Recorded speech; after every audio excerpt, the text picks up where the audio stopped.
Ever since he took in a Shinigami as a pet, the man had developed a habit.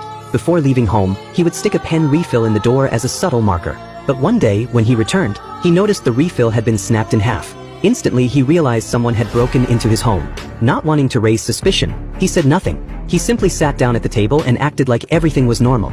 Even when the Shinigami, visible only to him, tried to speak, he didn't dare respond. Because in the apartment next door, a group of detectives was watching his every move, analyzing even the slightest twitch. If they caught him talking to someone invisible, he'd immediately become the prime suspect in a string of serial murders. As it turns out, he owned a notebook, one that could instantly kill anyone whose name was written in it. But under the detectives' around-the-clock surveillance that had lasted for weeks, he hadn't shown any suspicious behavior. No one had mysteriously died during that time either. Just as the police were preparing to call off the operation, the lead investigator insisted the man had to be the killer. His reasoning? The only reason there hadn't been any murders lately was because the suspect no longer had the opportunity to act. With surveillance lifted, the killings would surely resume.